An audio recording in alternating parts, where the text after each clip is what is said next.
Well, hello and welcome to my latest project. I know it's been a long while since I've posted anything, but I'm afraid life's got in the way and other things needed to be dealt with. But here I am, and my latest project is about upgrading my 2x72-inch belt grinder for the knife making.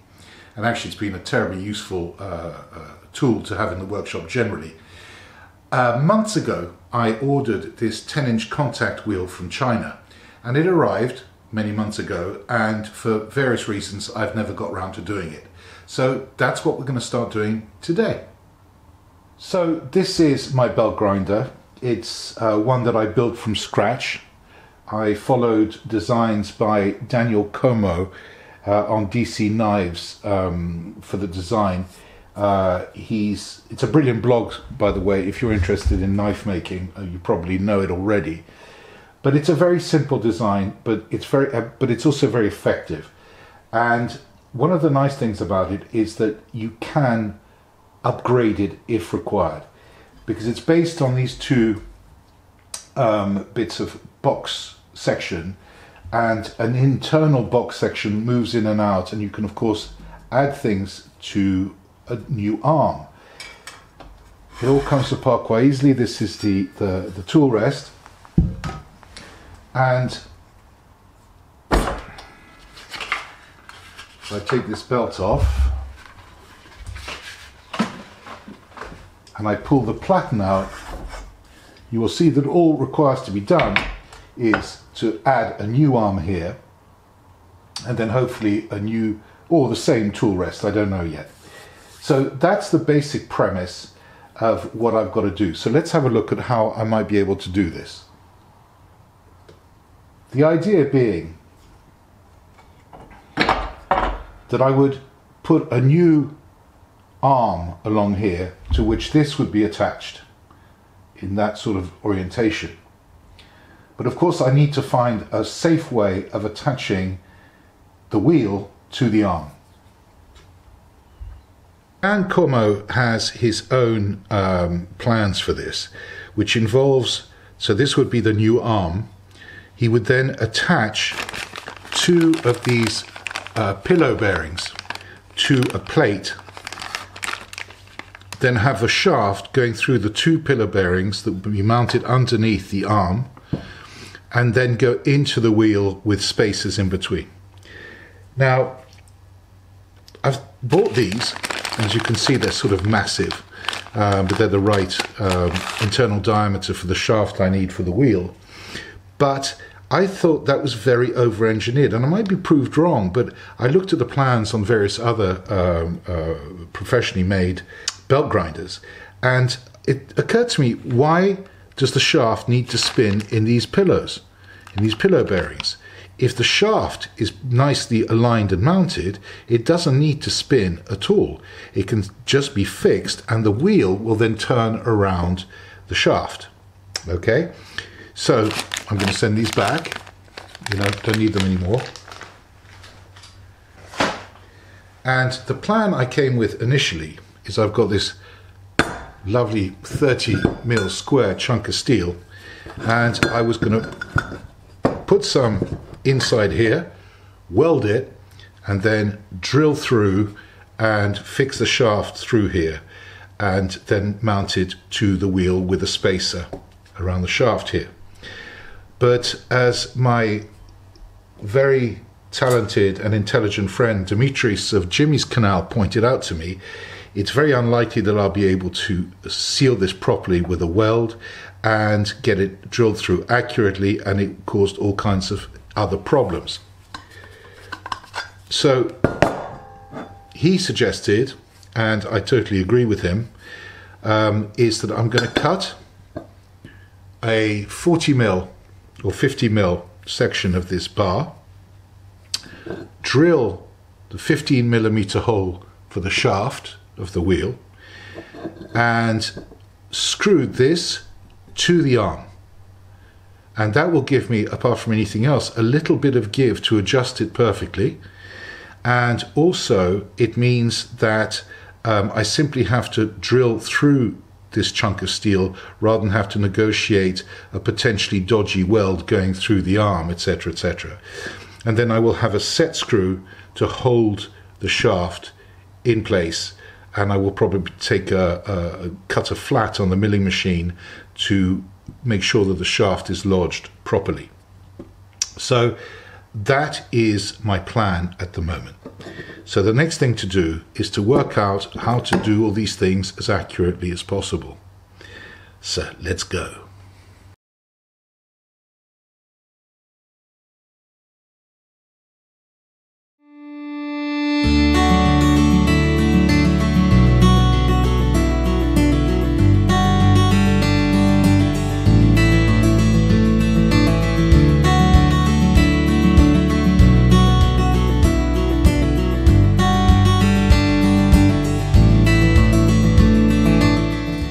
So what I've done here is I've scribed the area which is going to represent the shaft that I'm going to drill through here.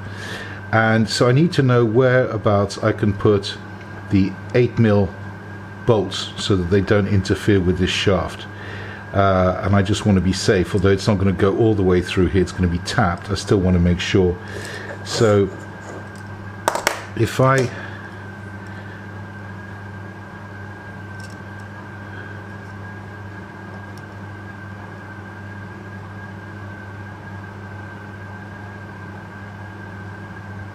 $17.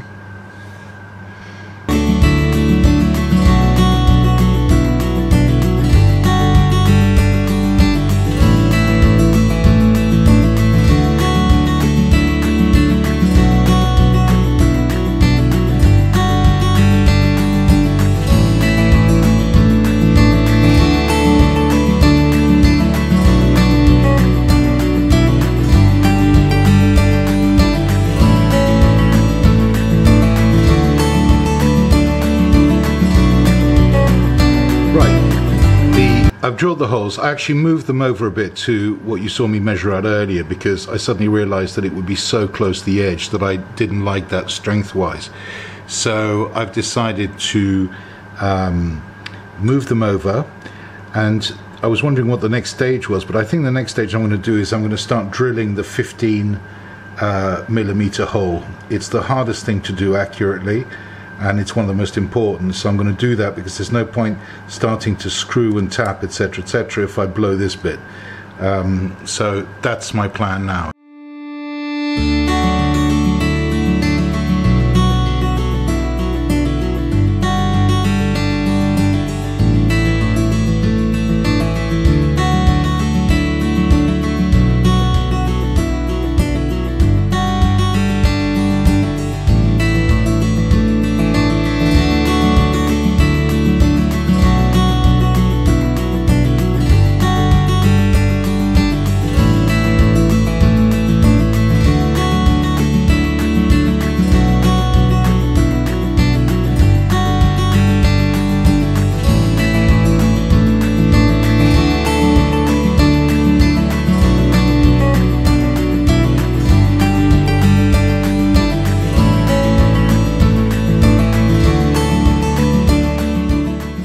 Alright, so the initial drilling is done. I've got a nicely centered 15mm hole here, which will hold the shaft.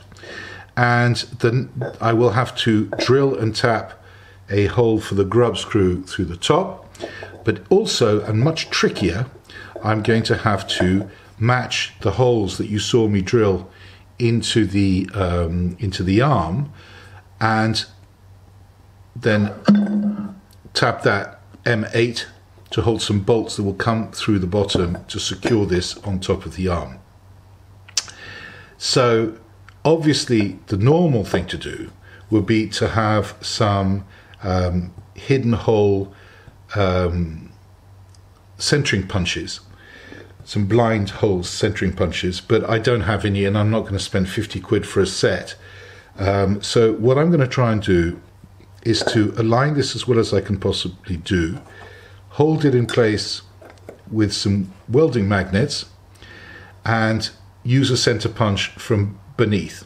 The trick is going to be to secure this well enough so that it doesn't move, but hey, Necessity is the mother of invention, so let's see how it goes.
Right, so now this is temporarily fixed on the arm so that I can check how things are, and it's actually very straight. It's very difficult to show you on camera, but it's good.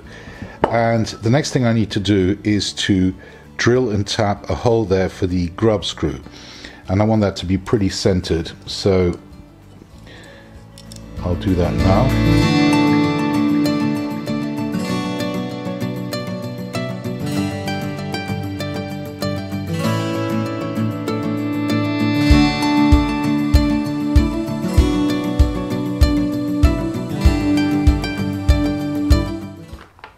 So let's have a quick look at where I am now. This, as you can see, has now been fitted to the arm. It's looking pretty square, actually. I'm really pleased with that. This is the shank, the shaft that I'm going to use for the wheel.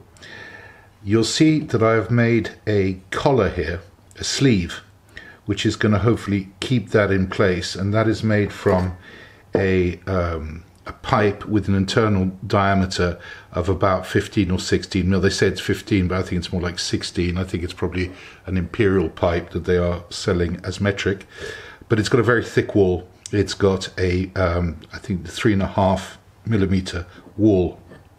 So I've been turning and tapping this sleeve so that it fits there, although this is such a tight fit, I think we're good anyway. So eventually what I'm going to do, and obviously at the moment it's still too long, but I wanted to leave it too long, these bearings are going to fit on the shaft, and obviously the wheel will fit over those bearings. So that's where we are now. So what are my next steps? The other steps I need to take are on the milling machine to cut flats across this shaft in line with the grub screws. So so what that will do is, obviously the grub screws in one sense will stop it spinning, and in the other sense it's going to stop the bar moving left or right if I cut these notches. But that's going to be very difficult to do until the whole thing is assembled, because once I can only really do that once the wheel is aligned with the belt and the wheel on the motor, because I can give myself a little bit of latitude left and right, but I want it to be as snug and accurate as I can. So that's where I am right now, and my next job is going to be, I don't know.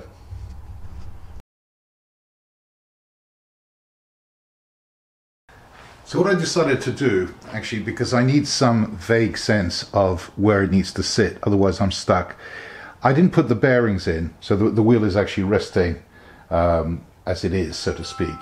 But I've given it a line up with the wheels. Now all this can be micro adjusted later by moving the wheel up and down, but I needed a general sense of where I needed the wheel to be. So what I'm going to do is I'm going to mark the shaft to give me a general position of the wheel, so that then I've got a good start of where I need to place the sleeves, etc. So I'm going to move in front of the camera and probably cast a bit of a shadow. I cast quite a big shadow generally in life. Now the wheel is not on its bearing, so that's why it's wobbling that side a bit that way. But it should give me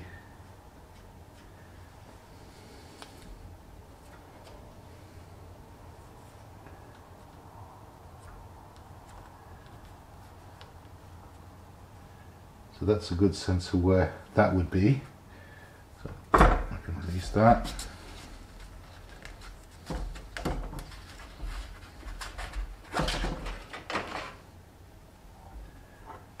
So there are the marks of where I expect the wheel to go. So the sleeve would be from here to here, and another sleeve across here. Okay. So now that I've made the sleeves that I need, I'm going to mark the place on the shaft where I need to mill the flats. So that is the next thing to do. So first of all, I need some marking glue.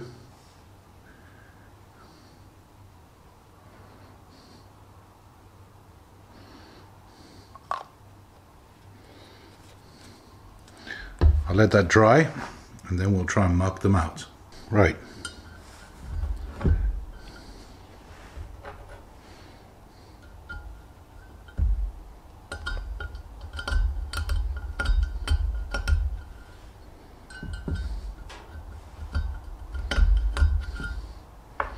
One.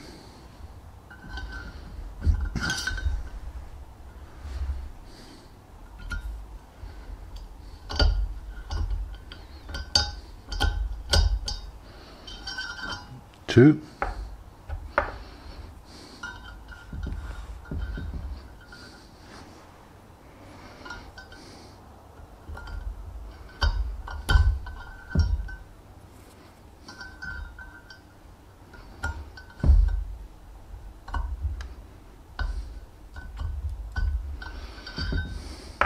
Okay, that one wasn't very accurate, but again, I'm going to give it latitude.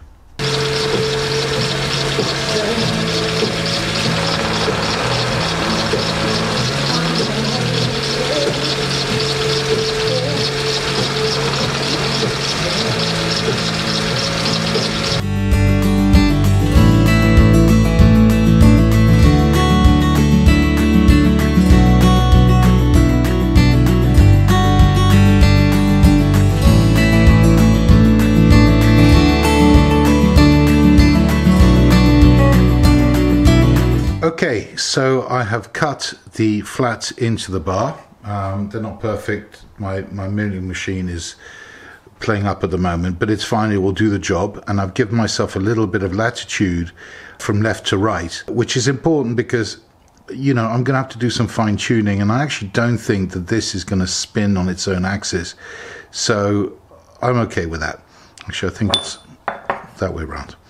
Now, the next job I've got to do is one that scares the pants off me, which is putting the bearings into the wheel. And the reason that scares me is I don't have an arbor press that's big enough.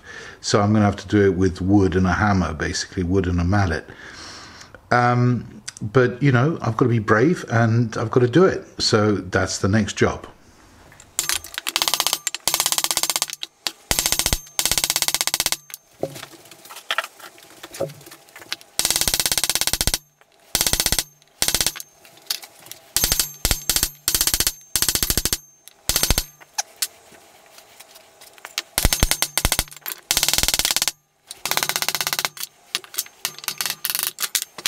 Whew, that was nerve-wracking. But as you can see, I've put the wheel on the shaft. That's the first thing. And there is a sleeve here and a sleeve here. And I'm just going to tighten that one up a bit.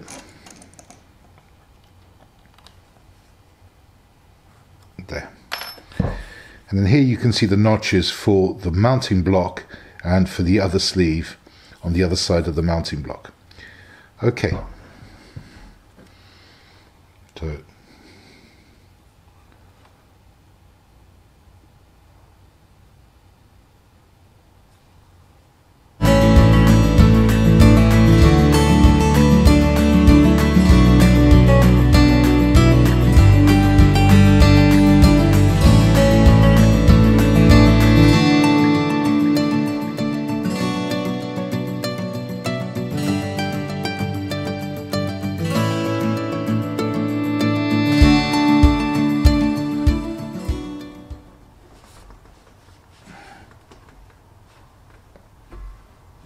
there we are.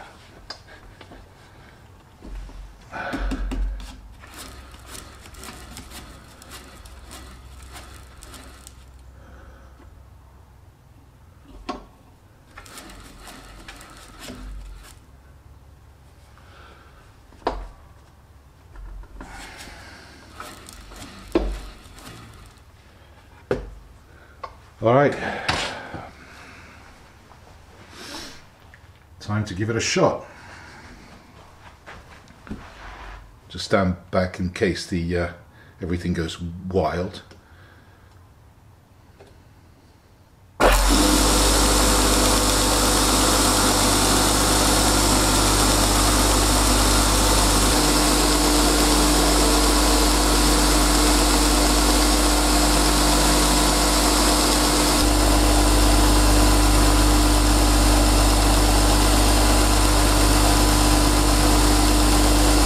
Well, thanks so much for bearing with me on this project. I'm really pleased with it. It's always very satisfying to upgrade a machine that you've built entirely by hand, and I'm really happy with it. There are still things I want to do. I want to make another arm that would support the small contact wheels. I've in fact got one, but I have to make something to hold that. And I desperately need to upgrade my motor to a 3-phase variable speed. As you can tell, this isn't going that fast. It's okay, it's fine, but it's not as versatile as I want it to be. But this, I'm really happy with. It's going to, you know, enable me to make some hollow grinds and probably really improve my grinding skills. So anyway, I hope you enjoyed it. I hope you found it interesting.